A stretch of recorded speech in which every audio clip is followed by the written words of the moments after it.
ప్రైస్లో నేను మీ అమూల్య శుభాకర్ మిమ్మల్ని అందరినీ జీసస్ టెంపుల్ మినిస్ట్రీస్కి ఆహ్వానిస్తున్నాను. హల్లెలూయా. ఈరోజు మనం చూడబోతున్న లేఖన భాగం ఏంటి మనం చూసినట్లయితే 1 కొరింథీయులు 1 అధ్యాయం 18వ వచనం. దాంట్లో ఏమని రాయబడి ఉందంటే, సిలువను కూర్చున్న వార్త నశించుచున్న వారికి వెర్రితనముగాను, రక్షించబడుతున్న వారికి మహాశక్తిగాను ఉందని చెప్పి అక్కడ లేఖనాలు సెలవిస్తున్నాయండి. అవును, ఈరోజు మన జీవితంలో మనం చూస్తున్నప్పుడు ఎంతోమంది నశించిపోతూ ఉన్నారు. ఆ నశించిపోతున్న వాళ్ళ దగ్గరికి వెళ్ళిపోయి మనం సువార్త చెప్పినప్పుడు దేవుని నమ్ముకోండి, దేవుని నమ్ముకోండి అని మనం చెప్పినప్పుడు చాలామంది ఏంటంటే హేళన చేస్తూ ఉంటారు. చాలామంది ఏమిటంటే ఎగతాళిగా మాట్లాడుతూ ఉంటారు. కొంతమంది మనం చూస్తుంటాం, 3 మేకులతో కొట్టబడ్డాడు ఆయన రక్షించుకోలేదు, వీళ్ళందరినీ గొర్రెలను రక్షిస్తారా అని చెప్పి చాలా హేళనగా మాట్లాడి కూడా ఉన్నారు. కానీ నిజంగా మనం చూసి వాళ్ళందరూ నశించిపోతున్నారు కనుకనే ఆ సిలువను కూర్చున్న మాట వాళ్ళు వింటున్నప్పుడు వాళ్ళకి అది వెర్రితనంగా కనిపించింది, వాళ్ళకి అది ఏంటంటే హేళనగా ఉంది అనమాట. కానీ నిజంగా రక్షించబడుతున్న వాళ్ళకి అది మహాశక్తి అండి. అవును, బంధకాల్లో ఉన్న వారికి అది బంధకాలను విడగొట్టేది సిలువను కూర్చున్న వార్త. కట్లతో కట్టుబడ్డ వాళ్ళకి కట్లను విడగొట్టేది సిలువను కూర్చున్న వార్త. అవును, రక్షణ మనకి కలుగుతుంది. నిత్య జీవంలోనికి మనం నడిపించడానికి మనకి శక్తి మార్గంగా ఉంది అది. అవును, ఈరోజు మన జీవితంలో ఎటువంటి శ్రమలు ఉన్నా, ఎటువంటి కష్టాలు ఉన్నా, ఎటువంటి బాధలు ఉన్నా సరే, ఆ కష్టాలు, ఆ బాధలు, ఆ వేదనలు అన్నింటిలో నుంచి కూడా, సాతాను యొక్క శక్తులు అన్నింటిలో నుంచి కూడా మనకు విడుదలనిచ్చేది ఏంటో తెలుసండి, ఆ సిలువను కూర్చున్న వార్త మాత్రమే. ఆ సిలువను కూర్చున్న వార్తే మనల్ని రక్షిస్తుంది. ఆ సిలువను కూర్చున్న వార్తే మనల్ని పరలోక రాజ్యానికి చేరుస్తుంది. ఆ సిలువను కూర్చున్న వార్తే మనల్ని నశించిపోకుండా మనల్ని నిత్య జీవంలోనికి నడిపిస్తుందండి. హల్లెలూయా. అవును, ఈరోజు చాలామంది ఏంటంటే అనేక బంధకాల్లో ఉన్నారేమో. మీ బంధకాలన్నీ తెగిపోవాలంటే ఆ యేసు రక్తాన్ని, యేసు యొక్క పరిశుద్ధాత్మ ద్వారా మనకు విడుదల పొందుకోగలుగుతాం. చూడండి, ఒక విషయం మనం ఇక్కడ గమనించాలి. లూకాసు వార్త 4వ అధ్యాయంలో మనం చూసినట్లయితే సాతాను యేసయ్యతో మాట్లాడటానికి, యేసయ్యని పట్టుకొని కొండపైకి తీసుకెళ్ళినట్టు యేసయ్యతో మాట్లాడటానికి ధైర్యం చేస్తున్నాడు ఆయన. అవునా, ఆ సాతాను ధైర్యం చేసినప్పుడు అక్కడ ఒక విషయం మనం గమనించాలి. యేసయ్య సృష్టికర్తను పట్టుకునేదానికి, సృష్టికర్తతో మాట్లాడటానికి వాడు ధైర్యం చేశాడంటే యేసయ్య మనసులో నమ్ముకొని ఉండొచ్చు, నవ్వుకొని ఉండొచ్చు అనమాట.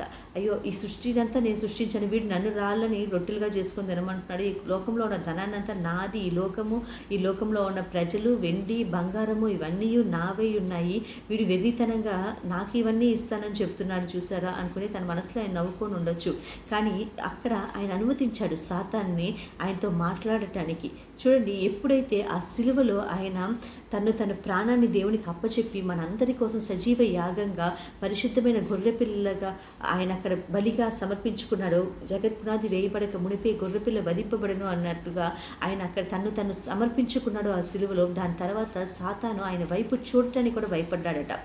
ఎప్పుడైతే ఆయన సిలువ త్యాగం చేయలేదో దానికి ముందు ఆయనతో మాట్లాడటానికి ధైర్యం చేసిన సాతాను సిలువ త్యాగం తర్వాత ఆయన చూడటానికి కూడా భయపడి వణికిపోయాడటండి. అవును, ఈరోజు మీ జీవితంలో కూడా అంతే.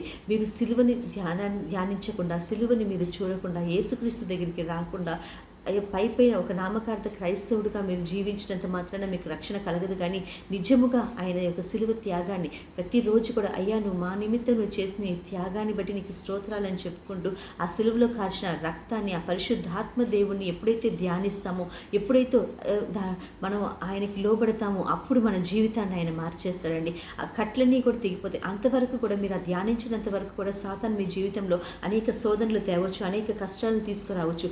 ఎప్పుడైతే మీరు ఆ సిలువని ధ్యానిస్తారో, ఆ సిలువ త్యాగాన్ని మీరు గుర్తు చేసుకుంటారో, ఎప్పుడైతే ఆ సిలువని మీరు మోస్తారో అప్పుడు మీ జీవితం మారిపోతుంది. మీ కట్లు తెగిపోతాయి, మీ బంధకాలు విడిపోతాయి, మీ జీవితంలో గొప్ప అద్భుతాలు జరుగుతాయి, మీ జీవితంలో గొప్ప ఆశ్చర్యకార్యాలు జరుగుతాయి. ఇంతవరకు ఏవైతే ఆగిపోయినవన్నీ కూడా మీ జీవితంలో జరుగుతాయండి. అవును, మీ రక్షణ కావాలా, మీ కట్లు తెగిపోవాలా, మీ బంధకాలు పోవాలా, మీరేం చేయాలో తెలుసా? సిలువను కూర్చున్న వార్తను మీరు ధ్యానించాలా, సిలువ రక్షణలోనికి మీరు రావాలా, సిలువలో మీరు నిలబడాలా.